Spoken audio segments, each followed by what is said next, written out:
कौन है ये सब? मैं घर पर थी, यहाँ कैसे पहुँच गई? और ये सब हो क्या रहा है?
पसंद न होने पर भी जबरदस्ती जिस लड़के से आप शादी करवा रहे हैं, मैं जान सकता हूं उसका बाप कौन है? ओके, ये जो लंबे बाल वाला पीछे पड़ा धूल चाट रहा है, उसका बाप कौन है? तुम हो? हमारे बचवा को एक थप्पड़ का मार लिया तो बहुत ज्यादा रौब दिखा रहे हो। देखिए वीरप्पा जी, एक पुलिस ऑफिसर को उसकी पहनी हुई खाकी ड्रेस की वजह से ही रोब आता है। जब एक नेता को चुनाव में खड़ा करके जिताकर जब नायक बनाते हैं, तब उसके पीछे खड़ी जनता को देखकर ही उससे रौब आता है। लड़कियों को उनके पीछे खड़े लड़कों को देखकर रौब आता है। लेकिन मेरे पीछे जो लोग खड़े हैं वो कैसे चलते हैं, ये देखने के बाद ही डिपेंड होता है कि मेरे अंदर रौब आएगा या नहीं।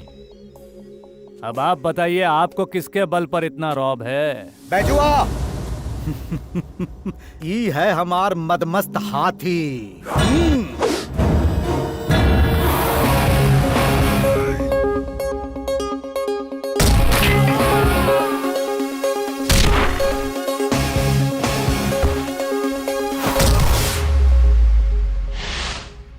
हाथी कितना भी उछल कूद क्यों न करे, उसे महावती संभालता है। वीरा विश्वा कालिया, इन लोगन के साथ हम बहुते शेर का शिकार किए हैं। गुड वीरप्पा जी, वेरी गुड।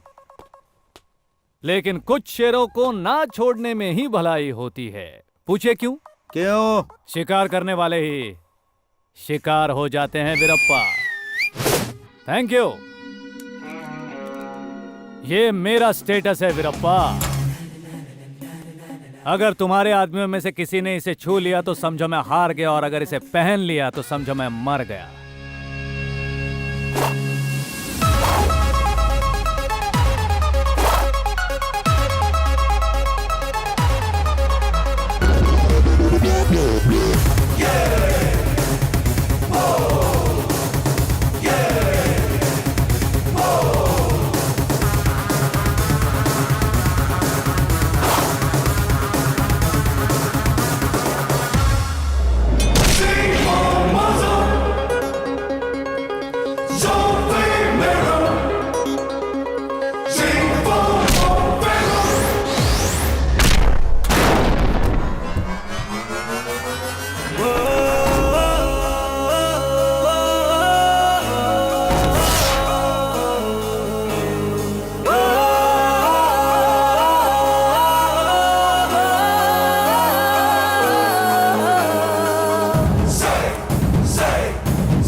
उस लड़के के साथ हमारी बिटिया की शादी होने वाली है।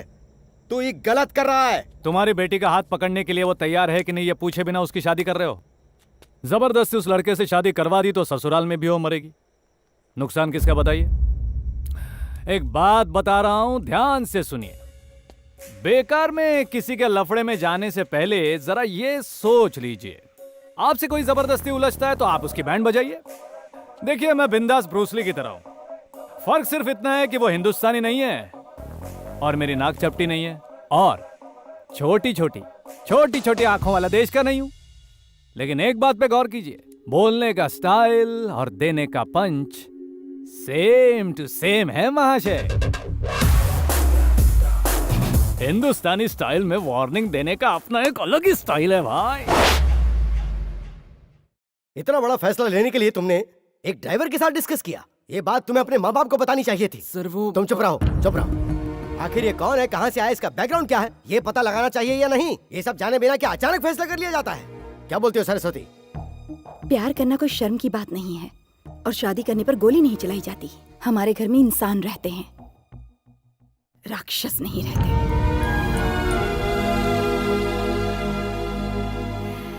तुम हमारे प्यार की निशानी हो, और तुम्हारे प्यार की हम इज्जत करते हैं। तुम अपनी बिटिया के प्रेम को इतना इज्जत करते हो, लेकिन हमारी बिटिया की शादी इसी की वजह से रुक गई। सपना में भी कोई अगर हमारी बेइज्जती करता है तो सुबह उठते ही भगवान को हाथ जोड़ने से पहले हमारे चौखट पर आकर हमसे माफी मांग लेता है। हमारे लोगों के सामने हमारी शान, हमारी इज्जत इसने मिट्टी में मिला दी। हमारी जिंदगी को एगो अखाड़े में पस्त पहलवान की तरह इसने कर दिया। अगर शादी नहीं हुई तो हमारे लोगों के सामने हमारी इज्जत कहाँ रह जाएगी, और अगर हम चुप रह गए तो बेइज्जती के दर्द से हमारी जान चली जाएगी। वकील साहब, आप तो एक वकील है ना, तो कोई जवाब दीजिए। अरे न्याय कीजिए ना।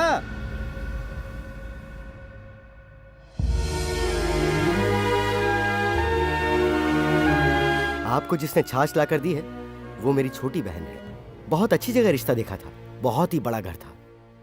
इतने अच्छे घर में जा रही ये बात जानकर मुझे बहुत खुशी हुई थी, पर अफसोस उस लड़के के दिल में मेरी बहन के लिए जगह है या नहीं ये जानने की कोशिश नहीं की। एक पढ़ा लिखा लड़का घर में बैठा हो तो हम उसे घर से निकाल भी सकते हैं, लेकिन एक जवान लड़की अगर शादी के बाद मायके में ही रह जाए तो उसे कैसे निकाल सकते हैं? एक पकवान बनने के बाद अगर उसमें मक्खी भी गिर जाए तो हम उसे फेंक देते हैं ना। अब जरा सोचिए, जो लड़का आपकी बच्ची से प्यार ना करता हो उसे उसके पल्ले बांधना, ये तो नाइंसाफी होगी। देखिए वीरप्पा जी, आपकी लड़की की शादी के लिए जितना खर्च हुआ है मैं उसे अपनी बेटी की शादी समझकर आपको देने को तैयार हूं। इस वीरप्पा की शान को तुम खरीदने की कोशिश कर रहे हो? हाँ, कितना दोगे बताओ? हटो हटो पीछे हटो, चलो। ये पेड़ पौधे काटने के लिए है, इंसान काटने के लिए नहीं है। अगर तुझे किसी को काटना है तो इसे काट। इसी ने सब कुछ किया है। हमारे घर की बेटी की आड़ में ये हमारी कब्र खोदेगा। इस घर का हर एक इंसान बहुत अच्छा है, इसीलिए आपको बिठाकर पानी के लिए पूछा। अगर उसकी जगह हम होते ना तो बोटी बोटी काट कर फेंक दिए होते। आई एम सॉरी सर, मेरी बहन की शादी रुक गई। इस गुस्से में मेरे पापा ने कुछ ज्यादा ही कह दिया। हो सके तो हमें माफ कर दीजिएगा। तू इनसे क्या बात कर रहा है? हमसे कहीं ज्यादा अच्छे इंसान है ये।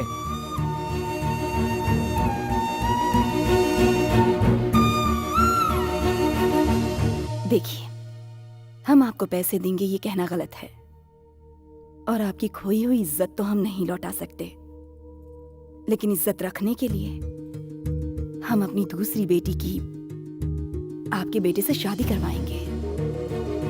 क्या ये रिश्ता आपको मंजूर है?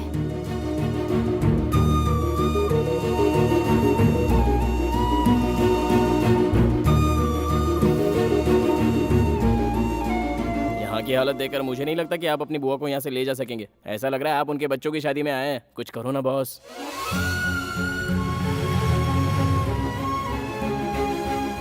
सुनो चंदू, दुबई में तुमने बॉस की वाइफ की जान बचाई तो भी तुम्हें वहां से निकाल दिया गया था। इस बारे में मैंने कई बार सोचा, लेकिन आज मुझे उसका जवाब मिल गया। सामने वाला कितना भी अच्छा काम करे उसके बाद भी हम उसे कभी कभी रख नहीं पाते। जंगल में सांप को दूध पिला सकते हैं, लेकिन अगर वही सांप गलती से आपके घर में आ जाए तो उसे निकालना पड़ता है।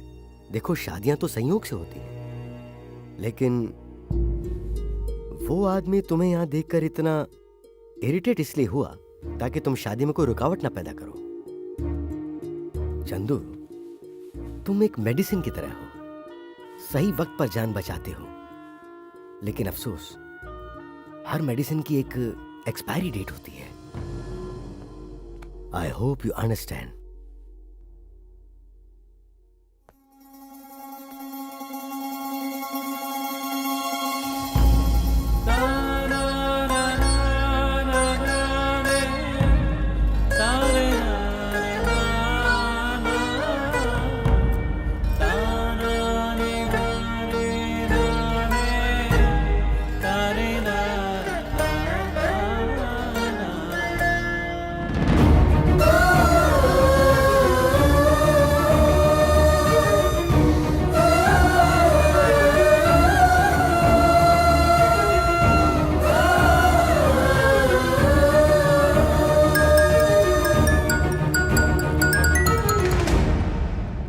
तुम्हारे दादा की तबीयत ठीक नहीं है। सुबह से उनकी तबीयत बिगड़ती जा रही है। ऑक्सीजन पर है। भार्गव, तुम आ जाओ बेटा, सब कुछ भुला के आ जाओ। यहाँ आकर आखिरी बार अपने दादा को देख लो। इस वक्त दादा से ज्यादा उनकी बेटी जरूरी है। बुआ को उनके पास में लेकर आऊंगा, ऐसा वचन दिया है मैंने उन्हें। जब तक वो अपनी बेटी का मुंह नहीं देख लेते वो मर नहीं सकते, उन्हें जिंदा रहना होगा। उनसे ये बात कही है डैड। जो मैंने वादा किया है वो मैं पूरा करके रहूंगा। बस कुछ दिन और मेरी राह देखिए। आप उनसे इतना कह दीजिए प्लीज, प्लीज डैड।